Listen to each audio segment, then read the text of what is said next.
I'm Dave Siderbaby for Rock Radio UK here at Corner of the World Day 3 in the sun. The blessed sun.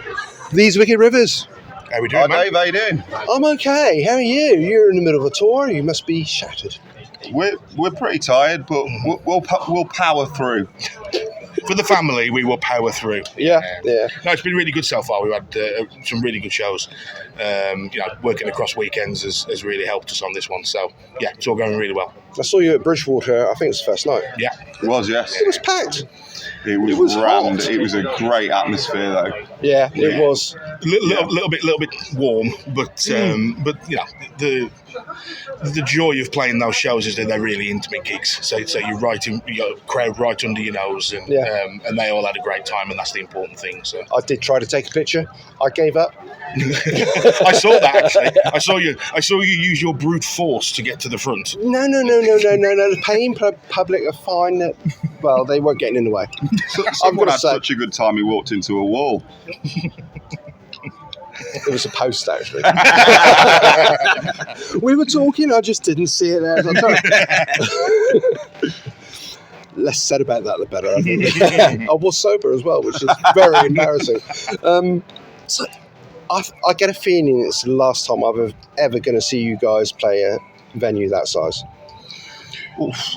I think they're big words. Yeah, they are big words. In an ideal world, yes, but we're one of those bands that love coming back to our roots and doing those kind of shows because, like I say, the intimate atmosphere that you get with the people that are there in front of you spurs you on to doing different things. Yeah, and it's nice playing a big festival crowd in front of several thousand people, but it is also lovely playing to 200 people in the back room of a pub like like Bridgewater. Yeah.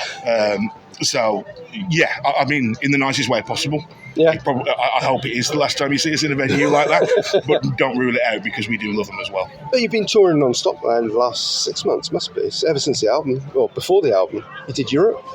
Yes. We did Europe just after the album came out. Yeah.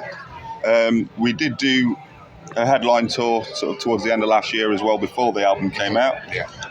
It has been pretty constant. We got January off. Yeah. I say off, we were still doing loads of little bits for the album campaign and things like that.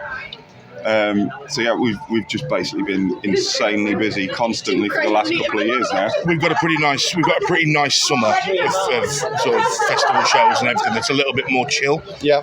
And then I think the hope for the rest of the year, because we want to ride the wave that Force of Nature has created basically, and start writing our next record while we're on that journey. And then hopefully towards the back end of the year we'll either do another headline run, or if there's I think what we really need at the moment is a nice big support slot somewhere, sort of going around the UK, maybe Europe again, and get ourselves out in front of a load more people, and that would be a fabulous way to end what will have been an incredibly busy 2024. I've got to say though, Force of Nature is such a good album. Well, thank you so much. I didn't think anything could surpass Eden, but we took a lot of time with it. We got two new guys to sort of fit into the band, with Rich coming in and writing with us, and Dale.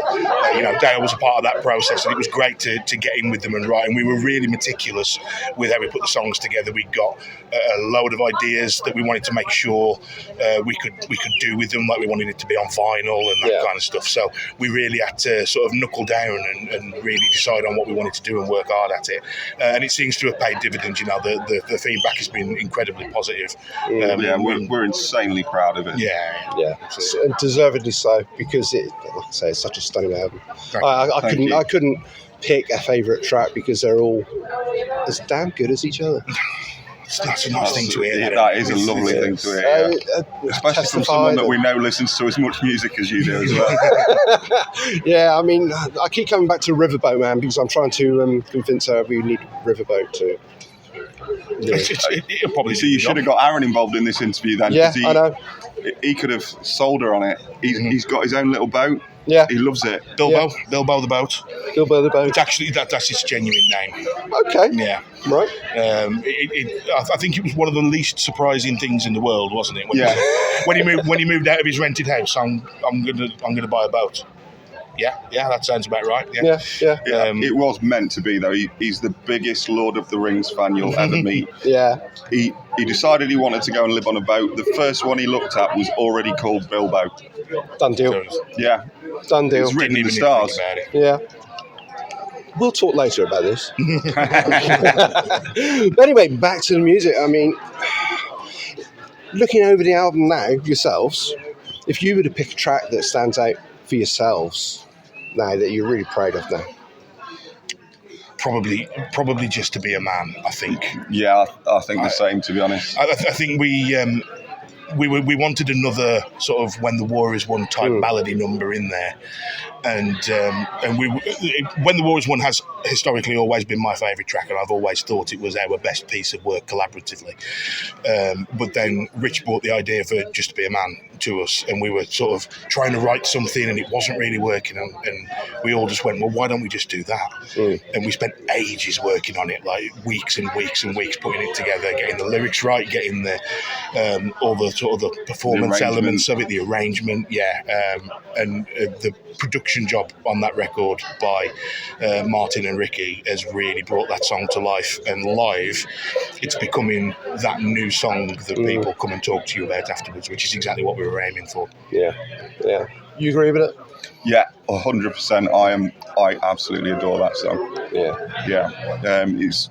And I think of all the songs on the album, it's probably the one I enjoy live the most. I love playing all of them, but that one's just a different level for me when we play it live. Yeah. Okay. So, apart from festivals and thinking about the third, what's next? What's on the horizon looming? I think it's just about growth for us, really, because one of the things that we really enjoy, we never stop gigging, as has been evidenced over the last, since we came out of lockdown, pretty much, really, and we love going and expanding These Wicked Rivers family as much as we can. We enjoy that notion that people are coming on board for the ride, and so as much as we can do that, then we will continue to do so. It's very rare, if at all, that we ever say no to a gig. It has to be a really stone cold good reason to not do something. So yeah, just more of that, really. And then 2025 will all be about recording and going through the entire process again, I would imagine. Yeah. Don't leave it so long between albums. Fingers crossed we can make it a little bit shorter this time. 4 years was a bit of a jaunt for us as well. You know? I mean, Not entirely our fault. No, not entirely, Eddie. When the whole world shuts down for a couple of years. Yeah, exactly. yeah, you can't do anything about it. Yeah, it's that was a little bit out of our control. But I think generally speaking, we'd love to release a record sort of every couple of years, wouldn't we? Oh, and absolutely. just keep that journey moving, really. I mean, we first met 2 years ago here at this here, very yeah. venue, Yeah. and you were excited then about Force of Nature. We were crowdfunding it at that point. Yeah. That's a journey back, that is, because that crowdfunder was unbelievable. Like, the amount of support that was shown for that was a really reaffirming experience, because we were always worried coming out of lockdown that things might change a little bit afterwards, but that crowdfunder really kicked things on for us. Yeah, absolutely. Is there anything you'd like to say to fans just to wrap this up? We love every single one of you. Everyone that comes along to the show, sings along.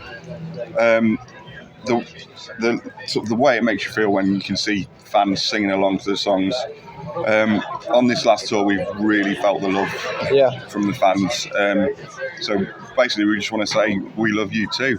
Yeah, thank you for coming out on the journey with us. It's a privilege to play. It's a privilege to play for them, and their support is absolutely unbelievable, and we can't thank them enough for it. So, thank you. These Wicked Rivers. Thank you. No problem. Thanks for having us. Thanks, mate.